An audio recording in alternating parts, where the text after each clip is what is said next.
दर्शकों, आप सबको आचार्य नित्यानंद द्विवेदी का प्रणाम और स्वागत करता हूं आपका अपने YouTube चैनल प्राच्य वैदिक एस्ट्रो पर। और आज आपसे चर्चा करूंगा शुक्र के विषय में। शुक्रदेव वर्तमान में मिथुन राशि में संचरण कर रहे हैं और 7 जुलाई 2024 से लेकर के 30 जुलाई 2024 तक कर्क राशि में संचरण करेंगे। तो इसका हमारे राशियों पर किस प्रकार का प्रभाव पड़ेगा, इसी के विषय में आपसे चर्चा करेंगे। शुक्र सामान्यतः इस संसार में सुख के कारक हैं, संपत्ति वाहन के कारक हैं, सुख भोगों के कारक हैं, पुरुष के लिए शादियां करवाने के कारक हैं। यानी पुरुषों की शादियों पर शुक्र का अधिक आधिपत्य होता है और स्त्री की शादी पर बृहस्पति का अधिक आधिपत्य माना गया है। और शुक्र को सुख माना गया है। संसार का जो हम भौतिक सुख मानते हैं वो शुक्र जो है प्रदर्शित करते हैं। शुक्र के उत्तम भावों के स्वामी होने से, उत्तम स्थान में बैठने से मनुष्य को सर्वाधिक सुख की प्राप्ति होती है। बात करेंगे सर्वप्रथम मेष लग्न या मेष राशि के विषय में। मेष लग्न और मेष राशि में शुक्र को आधिपत्य मिलता है 2 स्थानों का। पहला स्थान उनको मिलता है आपके धन और कुटुंब भाव का। दूसरा स्थान मिलता है आपके पत्नी भाव का, यानी सप्तम स्थान का। सप्तम स्थान जो है वो रोजगार का भी है, हमारे रिलेशनशिप का है और साझेदारी व्यवसाय का भी है और खुद के व्यवसाय का भी है। यानी मेष लग्न और मेष राशि में शुक्र आपके धन कुटुंब भाव के स्वामी हैं, साथ ही साथ सप्तम भाव के स्वामी हैं। संचरण करेंगे आपकी लग्न से, आपकी राशि से चतुर्थ भाव में, कर्क राशि में। तो आपको सुख और आनंद की अनुभूति होगी, क्योंकि शुक्र चतुर्थ भाव में ये सुख का भाव है और सुख के भाव में शुक्र ही बैठेंगे तो निश्चित रूप से सुख और आनंद बनेगा घर में। भूम भवन वाहन कोई यदि आप खरीदना चाहते हैं इस कालखंड में तो उसमें शुक्रदेव आपको यहाँ पर बैठ करके सहायता करेंगे। साथ ही साथ उनकी दशम दृष्टि आपके दशम भाव पर पड़ेगी और वह मकर राशि में वहाँ पर देखेंगे अपने मित्र की राशि में। मित्र की राशि शुक्र देखेंगे तो निश्चित रूप से आपके व्यवसाय कोई करते हैं तो व्यवसाय में उन्नति का अवसर आएगा, नौकरी करते हैं तो उसमें पदोन्नति का अवसर आएगा, या वातावरण नौकरी में अच्छा बना रहेगा, व्यवसाय में वातावरण अच्छा रहेगा, व्यवसाय आपका अच्छा चलेगा। प्रोफेशन करते हैं तो प्रोफेशन में वृद्धि होगी या प्रोफेशन में आपकी चीज़ें अच्छी बेहतर रहेंगी। दर्शकों, शुक्र जो है स्वाभाविक रूप से सुख के कारक है, तो दोनों ही स्थानों पर, चाहे आपका वो घर हो चाहे आपके जो है व्यवसाय स्थल हो, दोनों जगह पर आपको धन सुख और संपत्ति की प्राप्ति होगी। यानी मेष लग्न और मेष राशि के लिए यह शुभ अवसर होगा कि कर्क राशि में जो है संचरण करेंगे शुक्रदेव। अब बात करेंगे वृष लग्न या वृष राशि वालों के विषय में। वृष लग्न और वृष राशि में शुक्र स्वयं ही सर्वप्रथम त्रिकोण के स्वामी हैं, लग्न के स्वामी हैं, सर्वाधिक शुभ ग्रह हैं। लेकिन उनकी एक राशि, उनकी मूल त्रिकोण राशि आपके छठे भाव में पड़ती है, इसलिए वह कुछ अशुभ परिणाम भी देते हैं, यानी ऋण रोग शत्रुता भी प्रदान करते हैं इस राशि में। और तृतीय भाव में आपकी राशि से संचरण करेंगे कर्क राशि में, तो मित्र रिश्तेदारों पड़ोसियों से आपके संबंध सुधरेंगे, साथ ही साथ छोटे भाई बहन से भी आपके संबंध मधुर बनेंगे। इसमें आपके जो है पराक्रमशीलता उद्यमशीलता भी वृद्धि होगी।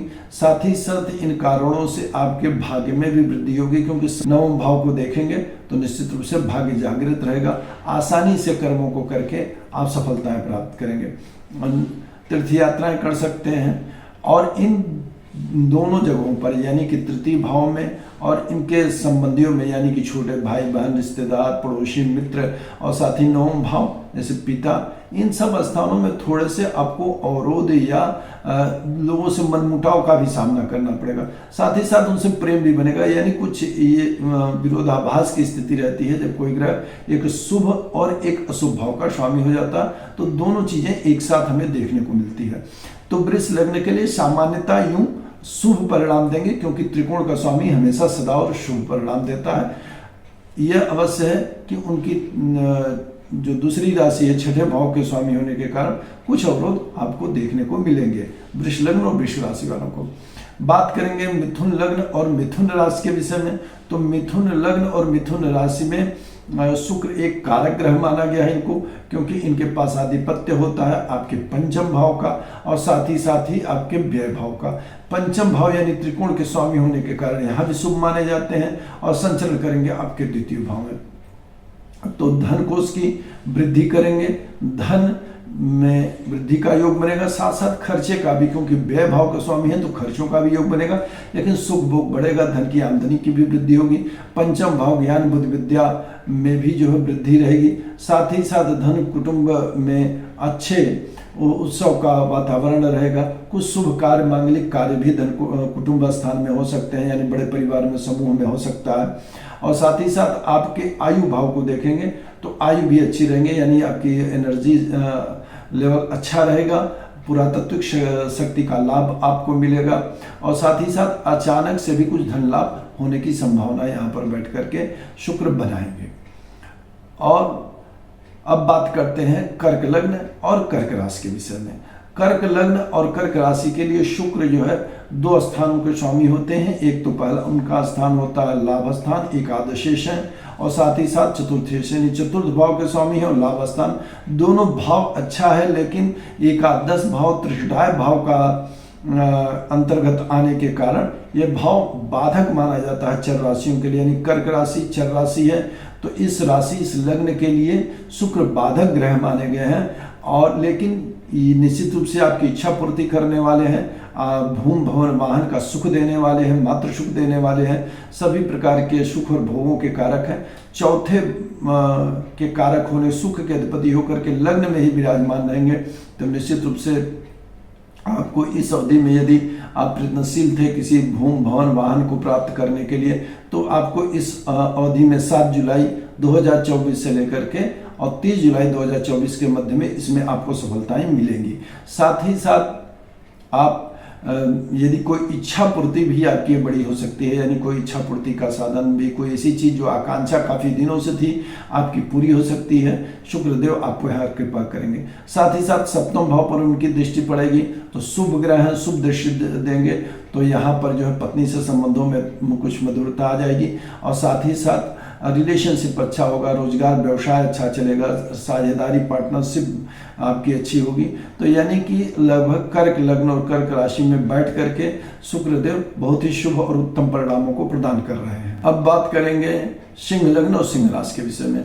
सिंह राशि और सिंह लग्न के लिए भी कर्क लग्न के स्वभाव के समान ही इसमें एक शुभ यानी केंद्र के स्वामी होकर के शुभ होते हैं और साथ ही साथ फिर त्रिषदाया भाव के स्वामी होकर के पापी हो जाते हैं, यानी कि जो है इसमें भी कुछ शुभ और अशुभ दोनों प्रकार के प्रभाव उत्पन्न करते हैं, देते हैं। और बैठेंगे सिंह लग्न और सिंह राशि से व्यय भाव में, यानी कि कहीं ना कहीं आपके व्यवसाय में, आपकी नौकरी में, आपके प्रोफेशन में कुछ दिक्कतें आ सकती हैं सिंह लग्न वालों और सिंह राशि वालों के लिए, क्योंकि जैसे नौकरी में यह आवश्यक नहीं कि नौकरी छूटे, लेकिन तबादला हो सकता है।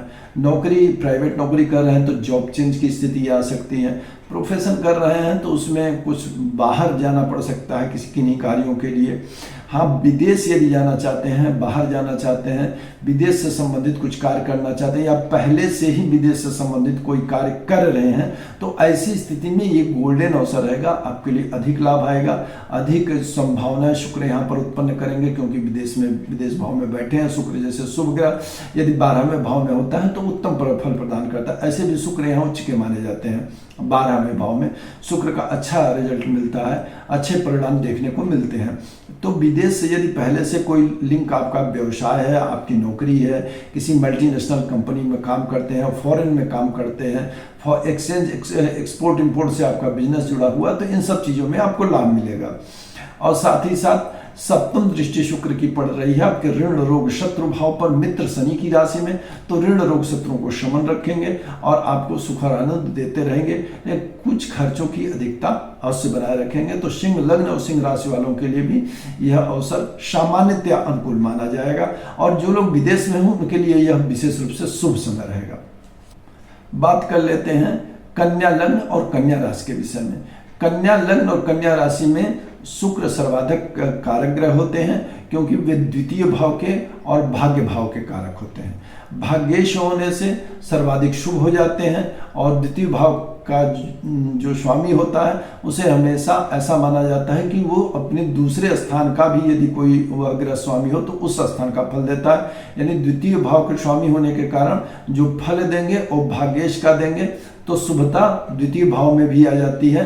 तो धन संग्रह के स्वामी है, कोष के स्वामी है, कुटुंब के स्वामी है, भाग्य के स्वामी है, संचरण होगा बहुत ही शुभ जगह है, यानी लाभ भाव में। यानी धन कोष की अथाह वृद्धि होगी, मन चाही वृद्धि का अवसर आपके लिए आएगा, मन चाहा धन आप कमा सकेंगे। साथ ही साथ भाग्य आपके मनोनुकूलता से चलेगा, मनोनुकूलता यहाँ पर प्राप्त होगी आपको। साथ ही तीर्थ यात्राएं हो सकती हैं, लंबी दूरी की यात्रा से हो सकती हैं। जो आपका सोशल गैदरिंग है, लोगों से जो आपके संपर्क रहते हैं उसमें वृद्धि होगी, आपकी यश कीर्ति की वृद्धि होगी आपके सोशल गैदरिंग क्षेत्र में। और साथ ही साथ मनोवांछित कामनाओं की पूर्ति होगी, लाभ की प्राप्ति होगी। धन जिस प्रकार का आप चाहते थे, जैसा संग्रह करना चाहते हैं, या जिस प्रकार की कोई आपने एक इच्छा काफ़ी दिनों से आप सोच रहे थे, वैसे धन प्राप्ति की भी संभावना है। 7 जुलाई 2024 से लेकर के 30 जुलाई 2024 के मध्य शुक्र यहाँ पर बैठ करके प्रदान करेंगे। साथ ही पंचम भाव पर कन्या राशि के और कन्या लग्न की दृष्टि देंगे, तो पंचम भाव पर जब यहाँ पर देखेंगे तो आपकी ज्ञान बुद्धि विद्या में वृद्धि करेंगे, आपकी बुद्धिमत्ता चतुरता में वृद्धि होगी, यश कीर्ति में लोकप्रियता में वृद्धि होगी, लव रिलेशनशिप सुधरेंगे, प्राइवेट रिलेशनशिप जो होते हैं उनमें विशेष करके आपको लाभ मिलने वाला है। यदि एजुकेशन से संबंधित कोई प्रतियोगी परीक्षाएं आप दे रहे थे तो उसमें आपको लाभ मिलेगा, उसमें आपको सक्सेस मिलेगी। तो देखा जाए तो सर्वाधिक इस जो 6 लग्नों की हमने बात की, मेष से लेकर के कन्या लग्न, तो उसमें कन्या लग्न में सर्वाधिक शुभ प्रभाव दे रहे हैं शुक्रदेव। तो ये रहा मेष से लेकर के कन्या राशि तक के पड़ने वाले प्रभावों के विषय में। अगली वीडियो में आपसे चर्चा करूंगा तुला से लेकर के और मीन राशि तक पर शुक्र का कैसा प्रभाव रहेगा। तब तक के लिए दीजिए मुझे आज्ञा। नमस्कार, जय श्री राधे।